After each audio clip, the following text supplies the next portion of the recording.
Hi, everybody, and good morning and good afternoon from New Zealand.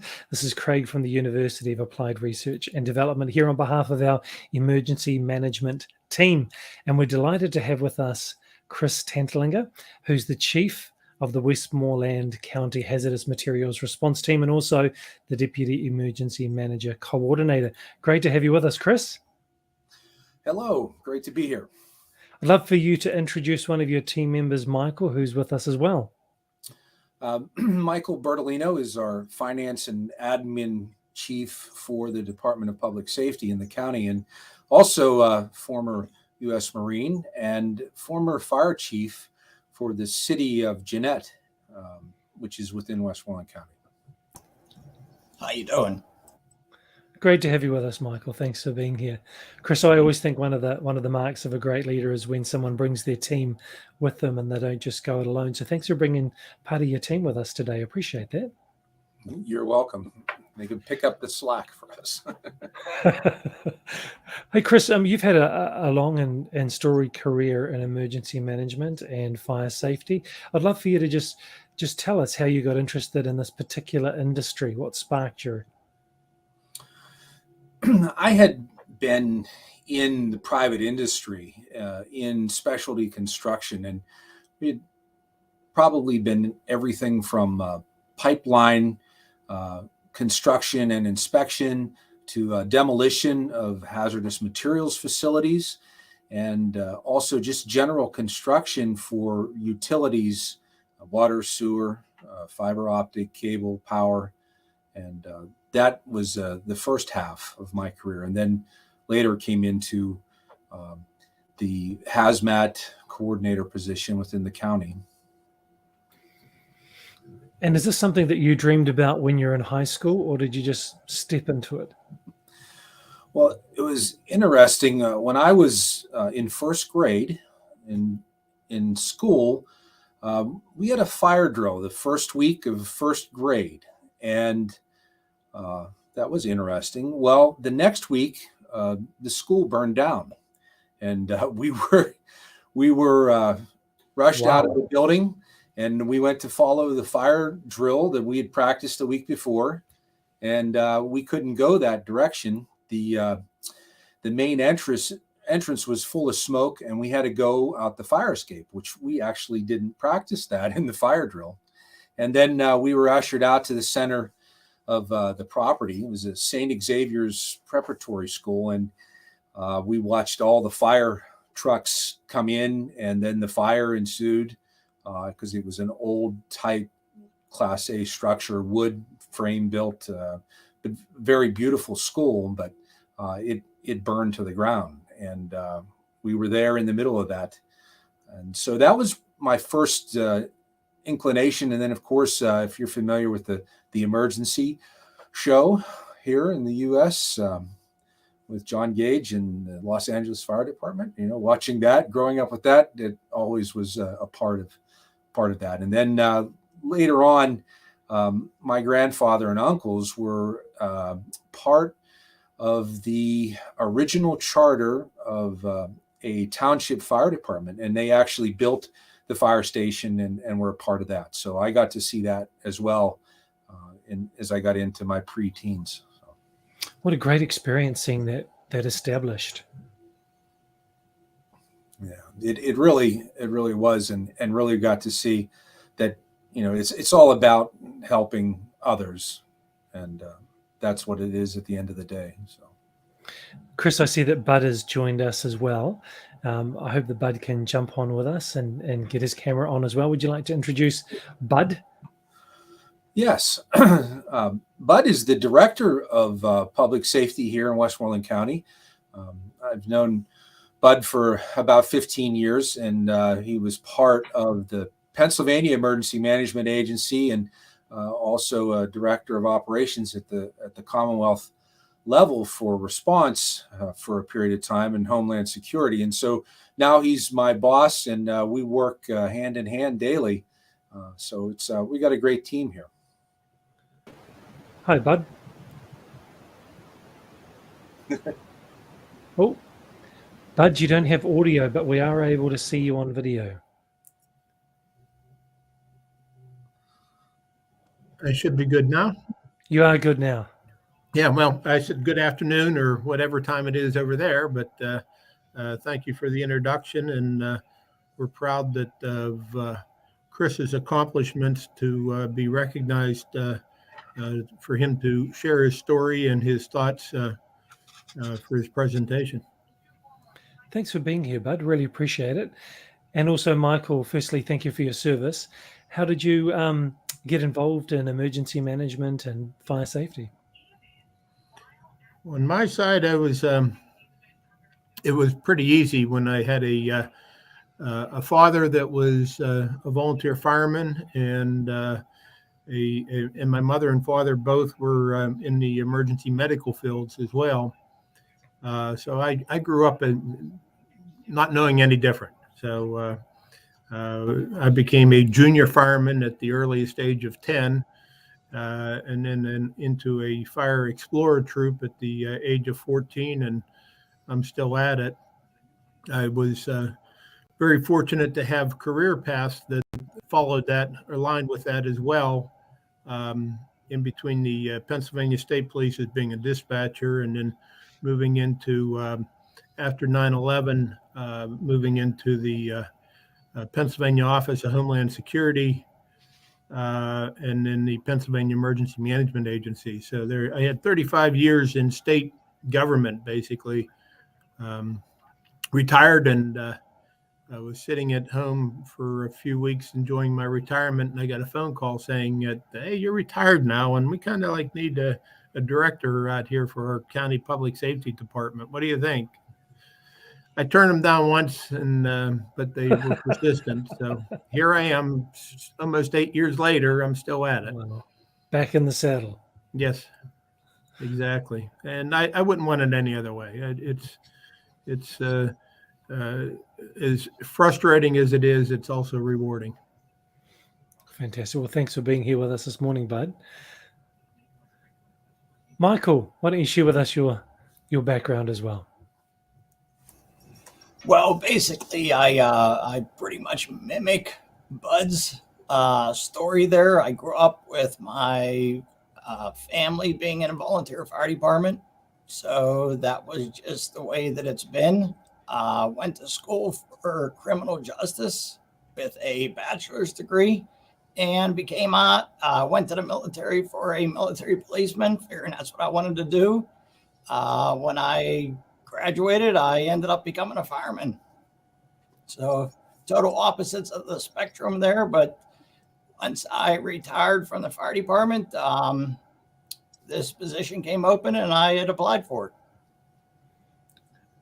Once you retired, you then applied for this position. Yes. Seems to be a bit of a theme going on here, Chris, that there is no retirement. Chris, tell us about Hazmat. Not every state, every country actually has a specific Hazmat or hazardous materials department or team that look after that. So why do you think it's important? The industrialization and the transportation networks are so ubiquitous, and they contain and carry hazardous materials, consistently. And then they interconnect all of the modern progress of the industrial complex that it uses chemicals. And so that being the case, and pipelines and all of those things can all fail. And in their failure, we need to be able to respond and mitigate them. So that's really the true importance of that. And after the great Highway Act of the 1960s in the United States, where we were interconnecting everything, that's when hazmat transportation became, people were dying, and they needed to have a way to mitigate that. So Westmoreland County was a part of that in 1980, actually, when it started. So we had 40 years here with our team. Chris, I noticed that Tony from the UK is here with us. He's one of our master's level students. He's a very senior fire assessor, and he's working on his thesis about how pollution can enter the environment through the way that fire response happens with overflow of water. And one of our other master's students, who's in the UAE, is focused on critical infrastructure and how that needs to be prepared for, and teams need to work together, particularly with hazardous materials. And so I think our master's students and our bachelor students in emergency management would be interesting.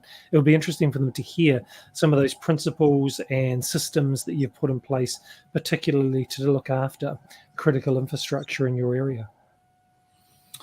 Yeah, I think something that I gained knowledge on is the Disaster Mitigation Act of 2000 asked all of our local municipalities to look at how we can mitigate any hazard. And with that, of course, anything that would involve hazardous materials would be a part of it. And when you look to mitigation, they want you to go back to when everything began or was founded or it started to be built upon. So if you take the city of Pittsburgh, that was built around Three Rivers, which is just a little bit to our west here in Pennsylvania, that's where everything was built. And the city built up, and the steel industry, went around the world from Pittsburgh, Pennsylvania. And but by doing that, you now have put, all of this industrial complex right next to Three Rivers that sustain society. So now you had to manage that. And they had a pollution problem from the beginning with the steel making, and they had to deal with that. And then eventually everything that followed with transportation and networking the city throughout the country. And I think it's important that anytime you look at any of this is you try to go back to what the natural state of the area was. And then you look at what interconnected things were built upon that. And by doing that, you will understand the progression and then what you may need to consider as mitigation based on all of those systems that have been put into it. And once you understand that and you go to the historical sense, then you can understand how you can move forward and what the best way to plan for either a catastrophic incident or for the future. Chris, really happy for you to defer to Michael or Bud and invite them to join into the conversation on any of these topics as well. And I wanted to dig a little bit deeper in your county and in your area that you're responsible for. What are some of the specific critical infrastructure that are there, and how do you mitigate, prepare for, and respond to them differently? So one of the major things is pipelines, and we have compressor stations that the resource of oil and gas and other commodities come through our county, and they are then distributed out through the Northeast. And with that, we have underground storage areas of propane that in some instances, we're talking about 500,000 barrels a day that flow through there. And we've actually had incidents, and we had one pipeline explosion in one of our townships. And we have spent a lot of time working with the infrastructure leaders for those pipelines, and always meeting them prior to a disaster face to face to understand, what their operational considerations are, and then we put into it our idea of safety, evacuation, and response, and also what we would do with the fire service to assist mitigating that. So that's one major critical infrastructure that we deal with. And then we have the railroads, which run through 75% of our county, and they're the major intercontinental railroads that go from the east to the west. And we have had many incidents with that. And then we have an airport that we've had several plane incidents and air crashes, and even one other thing that occurred is Flight 93 from the September 11th incident. We received a phone call at our 911 center here from Flight 93. And by that, also Bud was with the state police and helping coordinate at the Flight 93 site as well. So Bud could relay some of that story, being there directly. Yeah, it's I spent the first 8 days up at the Flight 93 crash site. Instantly, it became a biohazard situation for the first responders, and aside from that being the act of terrorism as well, a huge criminal investigation. And the amount of resources needed to respond to that, to assist in both the terrorism criminal investigation as well as the health and safety part of it was huge. And the support that you needed, not only for the investigators and the first responders, but all the other people that responded as well. It became that disaster within a disaster, basically, because there was a large amount of human support that you had to have presence there. It's an amazing thing when you deal with emergency management, because you just don't realize the interdependencies that is required. And no matter if it's going to be a vehicle accident at an intersection, or a huge explosion at a building, or a plane down, or anything like that, the interdependencies to respond, as well as the reliances on those infrastructures, just become an issue within an issue. Anyhow. Tell us a bit more about that, if you can, Bud, about some of the challenges with such a big event as that, working with different agencies and organizations, and how you navigate those challenges of helping teams work together. Yeah, it was unique. First of all, being there on the Pennsylvania State Police side, it was part of the criminal investigation, and scene security was the priority as we pulled in there. And the first thing is some type of accountability, because there's so many responders that are there. You have to figure out who's there, why they're there. With the state police, we set up 2 security perimeters, actually 3. We had a hot zone perimeter, a warm zone, and a cold zone perimeter to keep people out and to keep control of the scene as much as we possibly could.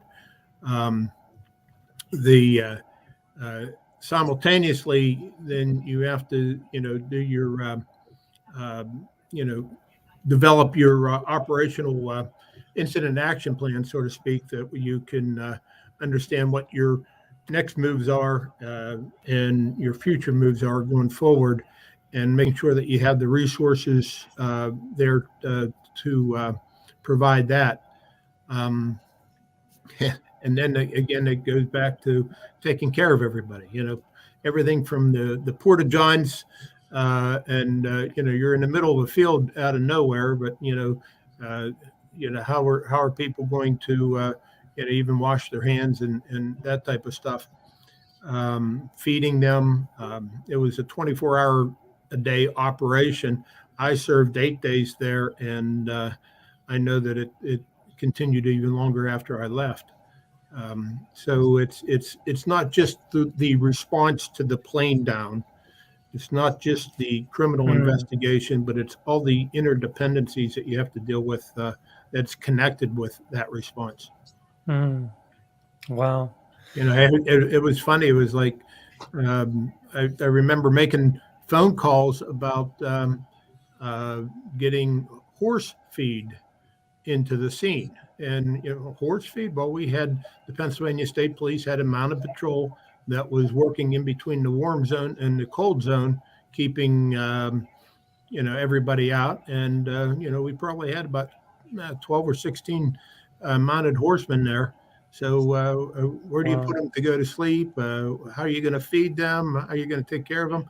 Those are all things that you have pre-plans, but when you're in the middle of nowhere, you got to make those plans work. Right. I was just going to ask, you can't plan for all of these different facets that have to come into play in a situation like that. So how do you then respond to all of these needs? Well, you got to rely on experience, knowledge. Even though I was with the state police, having the county emergency management director there, gives you an idea where as far as local lodging goes. Their contacts for the American Red Cross and the Salvation Army comes in to feed. That's where that partnership comes in at. That's where you're not fighting the battle yourself, but you have other agencies that you are dealing with that you have to work with and depend on because of their knowledge in their specific area. So it's as we're looking for horse feed, it's not a better person than the guy that runs the emergency management side of it because he knows what's in his county, and as far as lodging goes and the food and all that, it's just you reach out and there was emotionally it was a very trying event. And then you have to also think of what are the responders dealing with. First of all, it was the day that our nation got attacked, and so you have that you're dealing with emotionally.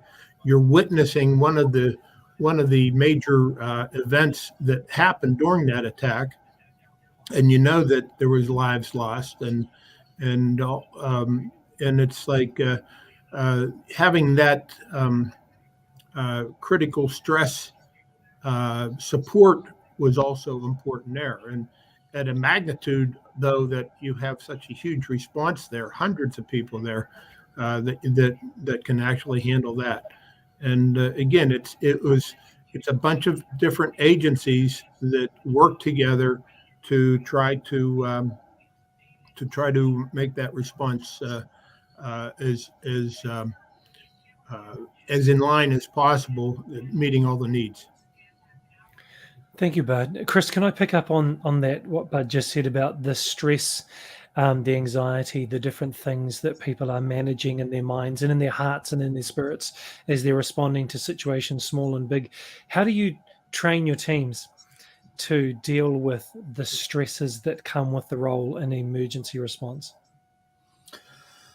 So we have an agency within the county that we turn to immediately as things like this unfold. One of the things in the last 15 years that I've been here, we've had 15 line of duty deaths of emergency responders, which we had to work with the agencies and the families and try to work through those. So it's always a constant. And I don't know that we do a very good job in addressing that individually across the agencies outside of what is in place now. But I know that any opportunity we get for training or to work in that particular area, we take advantage of it immediately and work through it. And happily,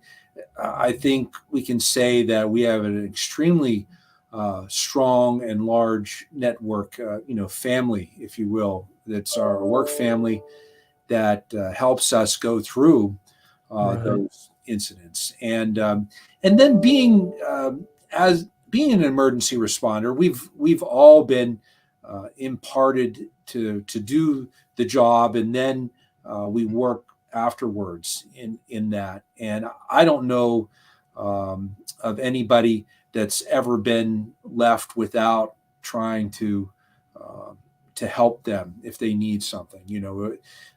We may be a county of 360,000 people, but there's only about 500 responders, and I'll bet that if we don't know everybody, somebody knows somebody else, and we work through it that way. So we have that as an advantage to this system. But we're always looking for new and better ways to deal with that, and that's how we deal with it. So, Chris, just as we wrap up, because I know that you and your team are busy, I'd love to get each of you to just share one or two thoughts for our aspiring emergency managers, or those that are emergency managers now and they're thinking we want to take that next step in our career, a bigger responsibility, or maybe move to another part of emergency management. What would you say is one or two experience or preparations or principles they would really benefit from developing, maybe training or education? Maybe we can go around and each of you can just give your thoughts on that. Career advice. Michael, you want to start with that? Thanks. You put me right on the spot. Being in the emergency services is a 24-hour a day type job, no matter what. But you also have to have the time away so you can rejuvenate and get back into it. So the biggest thing that I would say is you make yourself available, but there also has to be time for you or your family. Great. Thank you, Michael. Yeah, and I would agree with Michael. I've had the opportunity to travel 48 states on my motorcycle, on my Harley Davidson, and that's what I do. And I get to see this great nation we have, and then I'm able to come back and really go at it, and that's probably very important. And I think the other part is that the culture of safety should be in every part of your fiber, and if you don't feel that it is, then it might not be the right thing for you, because the job never ends, and you're always wanting to make sure that you can look for the solutions, and there is solutions to every problem.